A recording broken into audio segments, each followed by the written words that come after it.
Hi, I'm Rick Anthony, and welcome to the Someone You Should Know podcast, the podcast that focuses on musicians, authors, and interesting people.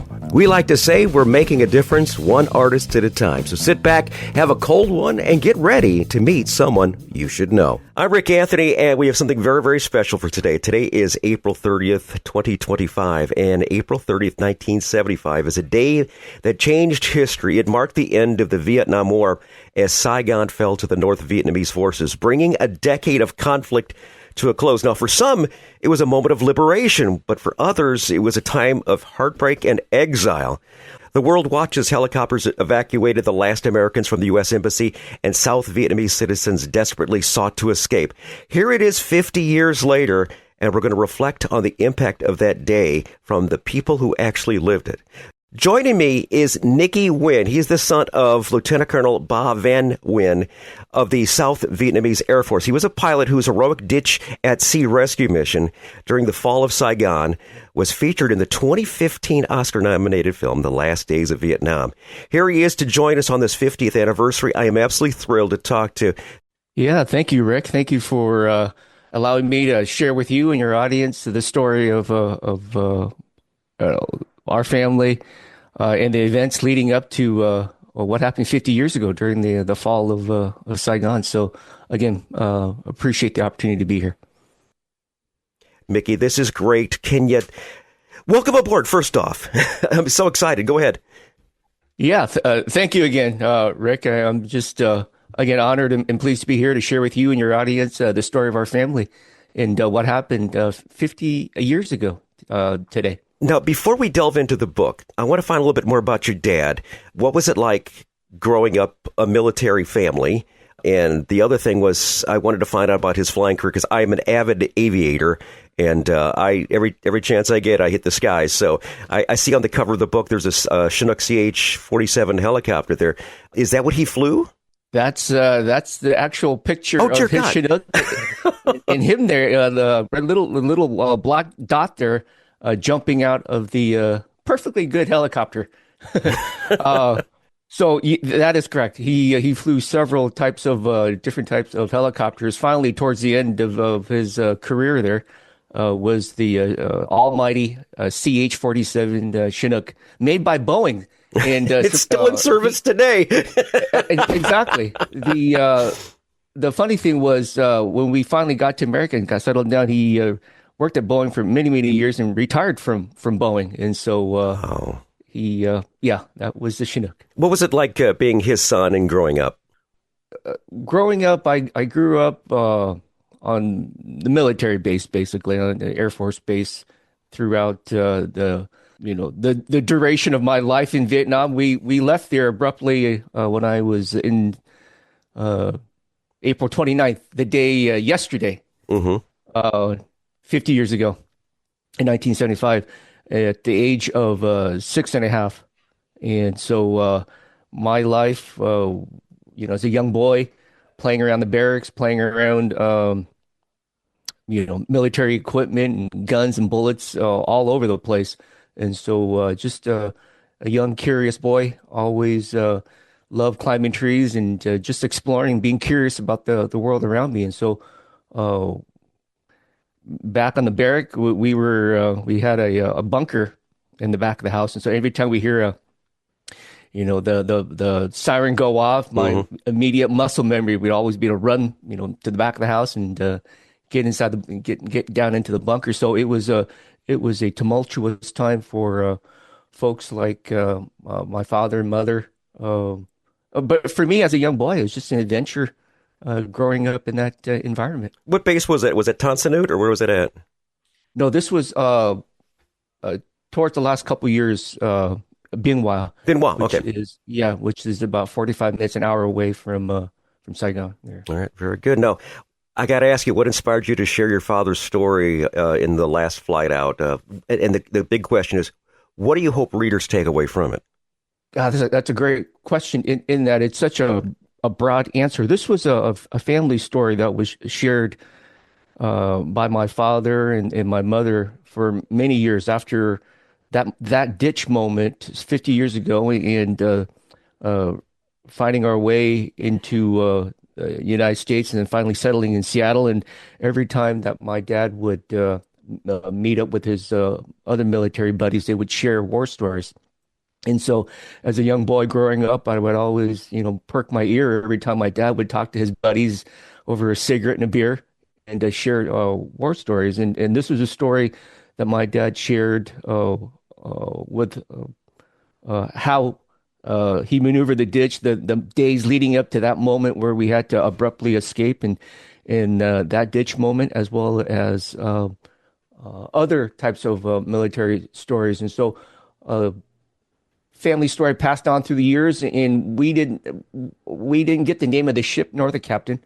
And so, about 35 years post that, in 2009, the U.S. Navy, Mr. Jan Herman, the Navy historian, did some research on the naval warfare in Vietnam, and in particular, this particular ship, the USS Kirk, and its humanitarian story. This is Kirk, under the leadership of Captain Paul Jacobs, was it was a frigate. It was meant to, it's a submarine destroyer meant to search and find submarines in the area. But it ended up being a humanitarian story where a compassionate, life-saving effort from the captain allowed not only my father and the crew of our Chinook, but many other Vietnamese families who also escaped during that moment with the same idea of flying out with their family in helicopters. And so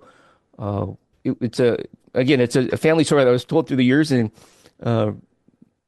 more recently here in the past 10 years, the honor and the privilege to share one heroic story, and that really was done by my dad and my father, and it stood out as being dramatic and suspenseful, and so I got the opportunity to share this story with Mr. Jan Herman in the U.S. Navy, and a documentary came out of that discussion. Right, a documentary is the one by Rory Kennedy, correct? Well, there's two documentaries. Oh, there's two. Okay, go ahead. Yeah, the first one was done by the U.S. Navy under the direction of Mr. Jan Herman, and that documentary, and he produced a book from that as well. It's The Lucky Few, and then the media, NPR, picked up the story, and then a couple years later, Rory Kennedy and her team continued with with her documentary, which eventually, by 2015, got nominated for a documentary Oscar. So, it's just part of storytelling and story sharing. Did your dad see the documentary? Unfortunately, not. He passed away from Alzheimer's dementia in 2013.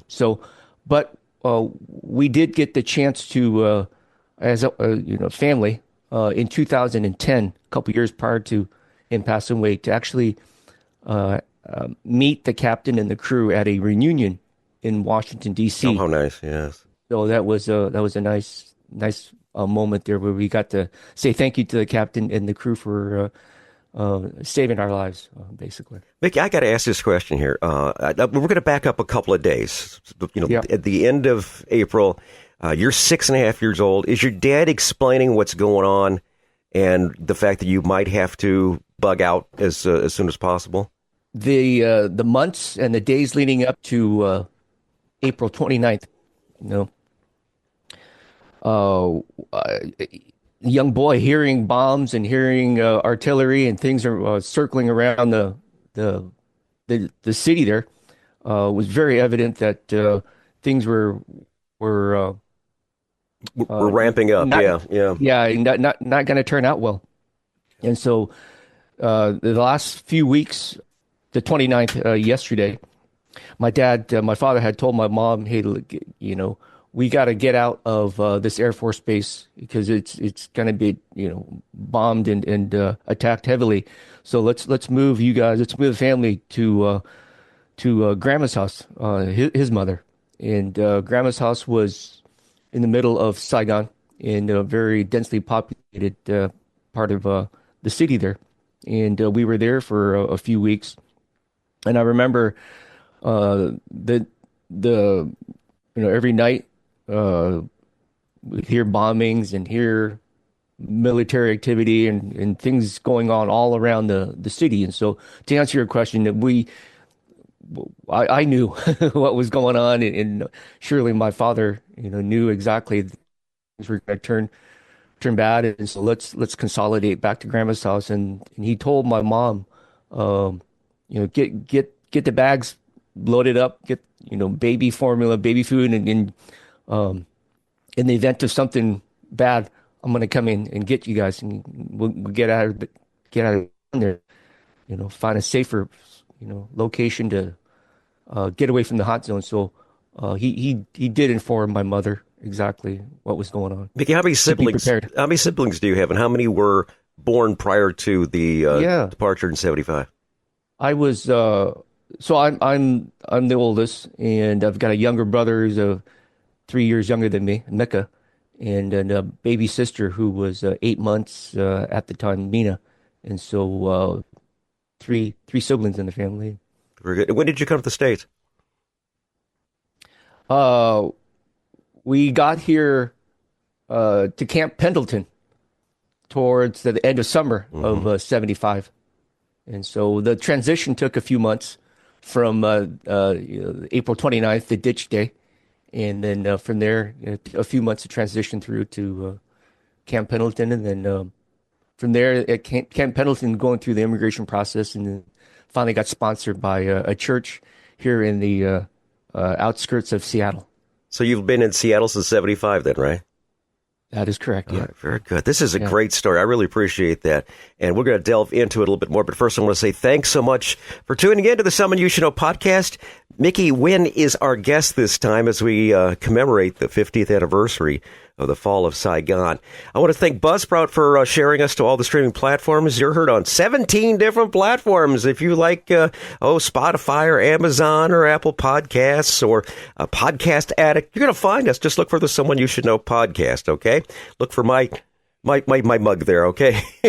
Now, according to the stats, we're so very blessed to reach over 2,850 cities in 107 countries around the world. I want to salute a couple of those today. Menifee, California, Hamden, Connecticut, Cherville, Indiana, and Genoa, Italy. The Someone You Should Know podcast, wherever quality streaming audio is available. We're speaking with Miki Nguyen about his father's memoir recounting the final days of the fall of Saigon. And how does your father's story reflect the broader chaos and humanitarian efforts during those final days?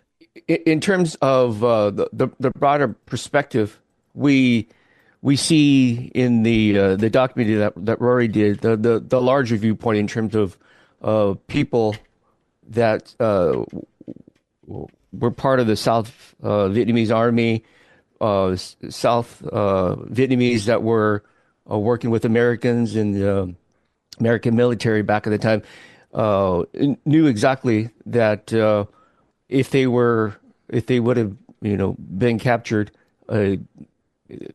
bad things would have been happened to them or their family. And so the broader view here at this point was to try to get the heck out of there, knowing that again, communists were continuing to encircle Saigon. And at this moment in time here, the last few weeks, last few days, was simply getting into survival mode and figuring out how to get out of town with yourself and your family. And so this was a perspective, a story from one individual family. Obviously, we see iconic images back then from Time Life magazine and other media about folks jumping into the U.S. Embassy and trying to find and get access to a helicopter to fly out of there. And so, again, this was a very dire moment. And this is one story from one pilot, my father, and how he was able to, make the escape out. Can you take us through that day when you're getting on that helicopter? Your dad's got you, and mom and the brother and sister there, and you're getting on that helicopter and lifting off from Saigon. and heading to points who knows where, as far as you being 6.5, you didn't know what was going on. Can you tell us that portion of Dad's book, a little bit of that? I don't want to spoil it for anyone who wants to read it, but for our listeners, can you go through it and kind of take us through that particular moment in time? Yeah. So what I'll share here is is the same story that I shared with Mr. Jan Herman and with Rory Kennedy. Also happens to be the chapter one in the memoir, but in the book that he wrote, which we compiled together and got it translated to English, were stories pre and post that day. As I noted before, several days prior to April 29th, April 30th here, my dad knew, we all knew that the communists were coming in hot and heavy. And the night before, as I said, I can remember bombing and shelling all around the city there. And so on April 29th, around in the morning time frame, we can hear. And I grew up again. I grew up on the base. Flew a few times with my dad and several types of helicopters as a kid, and I can hear the very distinctive sound of a Chinook flying towards Grandma's house. It's one of those sounds that when you drive down the freeway, you can hear the boom boom boom. Because it's a double. It's got double rotors. Yeah. Exactly. So they're big, they're loud. It's a flying banana, folks. If you were trying to get it looks like a flying banana is what we used to call it back in the days. Yes, that's right. Kent Chipman, one of the crewmen, we'll share his story shortly here. But he noted it was like an armadillo, right? Like an armadillo. He's a Texan, and small little wheels, and so for him it was an armadillo type of a flying aircraft, or a bumblebee, someone would say as well. Yes.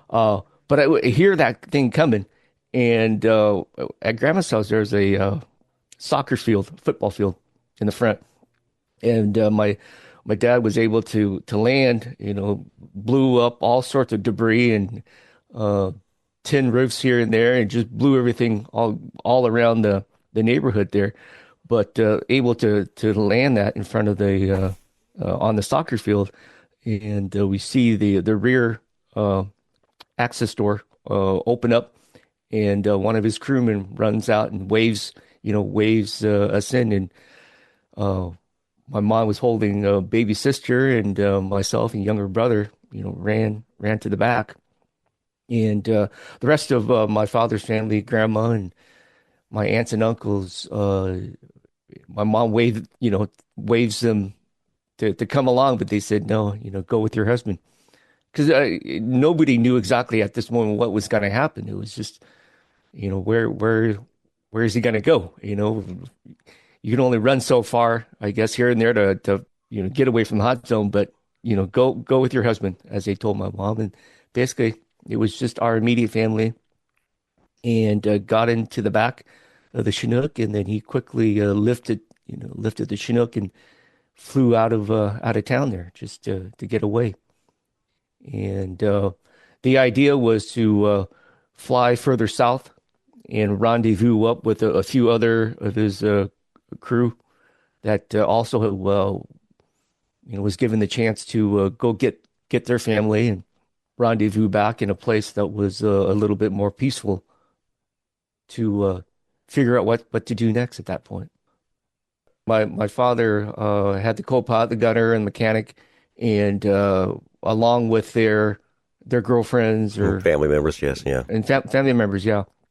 Told my dad told everyone to go and get additional food, ration, gas, so that fly further south, maybe find an island or find some place to just escape.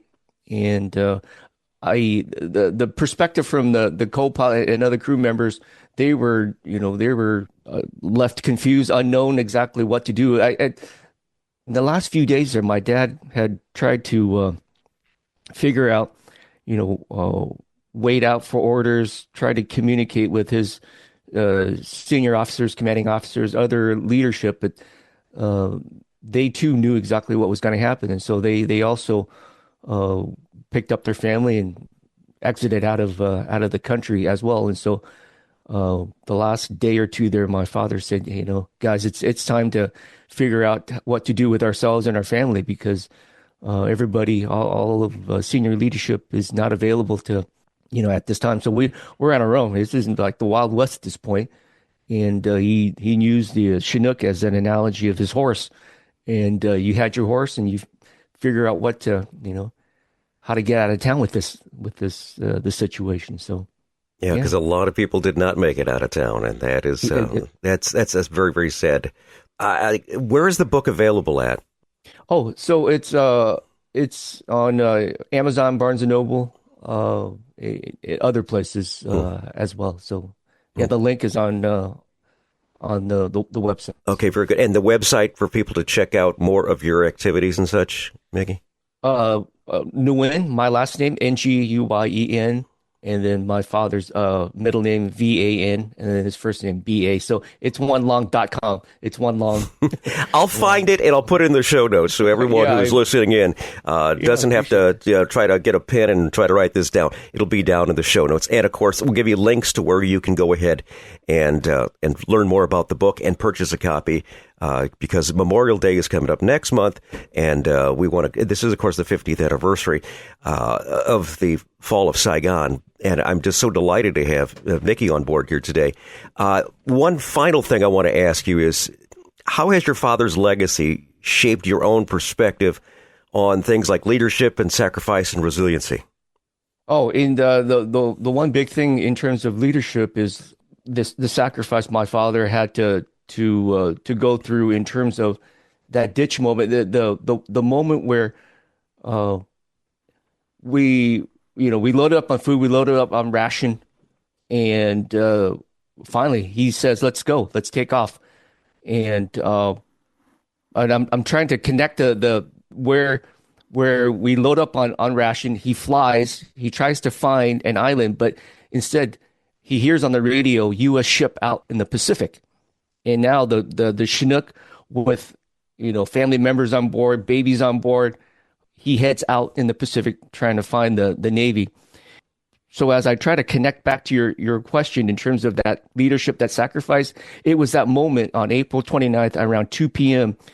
He finds the USS Kirk. When I say he finds it, he finds a little ship out in the distance, heads towards it, and we see in many of the pictures that we have in the book, the crewman below, from a visual picture standpoint, he trying to push him away, or telling the pilot of the Chinook to go away. You're simply too big to land on our ship. Mm-hmm. And so my father continues to circle. He wasn't going to give up. Mm-hmm. He knew that he was running low on gas, mm-hmm. and he wasn't going to give up. And finally was able to communicate with the captain below on the radio that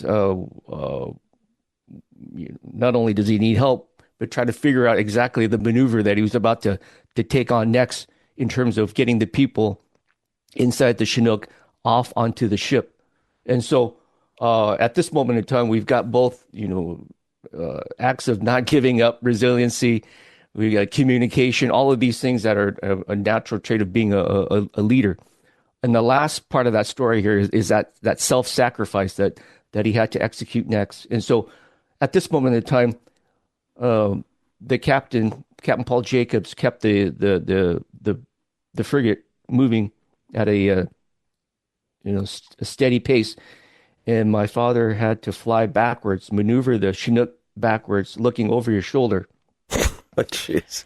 And you have a hard time parking sometimes, folks? Well, look at this. And he tells the co-pilot to open up the starboard door. Uh-huh. And because the instructions now were to get everybody to basically jump off of the Chinook while my dad's hovering about 15 feet above the stern, the rear of the ship. Jeez. That was the only place that was enough access because again, the rotors were large. Yes. And the large and long, and the ship itself had a lot of the expensive antenna and masts and all of the equipment. And so my father wanted to stay away from all of that as much as possible. And so finally, door opens up, and we all, one at a time. I remember looking out and jumping onto the below, and below was that gentleman I mentioned 10 or 15 minutes ago. One of them, Mr. Kent Shipman, and a few of the other crewmen below catching us. And my mom, and there's a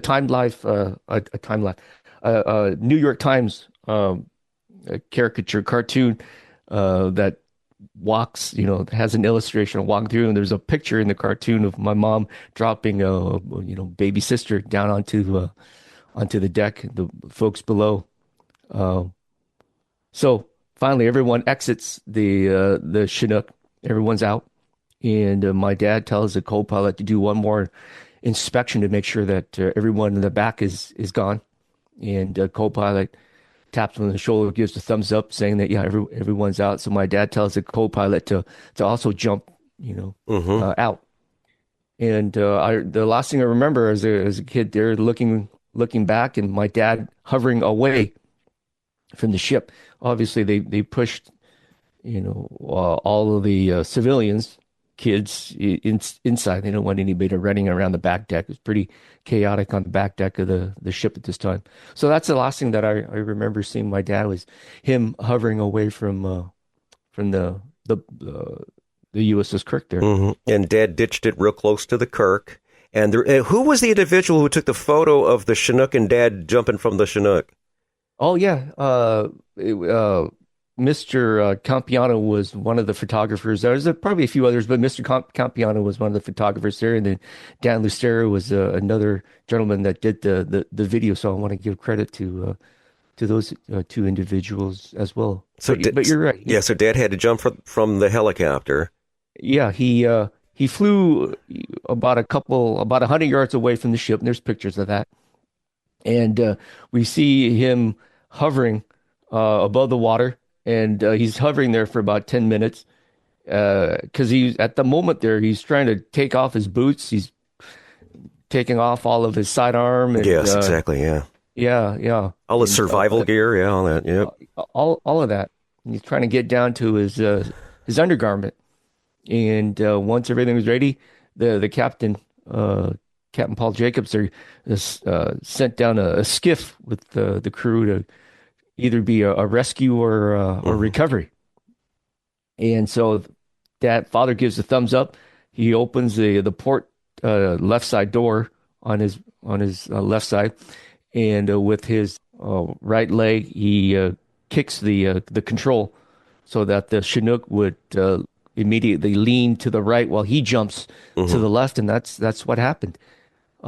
And that's the picture we see on the cover. Oh, that's incredible. That was a smart pilot. He was a very smart pilot, too. I wouldn't have thought of that, but I really and truly think he's was very smart and very adept to everything. And I'm so glad that everyone survived, because you never know in a situation like that. Oh, yeah. You never know. Someone might not got caught when they jumped, or they might have gust of wind took them off the fan tail to the ship or whatever. But the Chinook could have flipped back on him. Yeah, exactly. Exactly. There could have been so many things that went wrong. But I'm so glad that you've got it chronicled. Last Flight Out is the name of the book. I have all the links to where you can purchase it and find a little bit more about Miki here. And that'll be in the show notes. But Miki, it's been a delight to have you on here, especially on this 50th anniversary. Yeah, thank you so much. A great opportunity again to share the story with you and your audience. Hi, this is Rick Anthony, thanking you again for listening to this episode of Someone You Should Know. Now, if you're an aspiring musician or an established musician that's looking for a little exposure, I invite you to drop us a line at someoneyoushouldknowpodcast@gmail.com. That's someoneyoushouldknowpodcast@gmail.com. Also, I invite you to tell a friend about the Someone You Should Know podcast. I thank you for tuning in this time, and I invite you to check us out next time on the Someone You Should Know podcast, because you never know who's going to show up. Until next time, remember, God loves you, and so do I.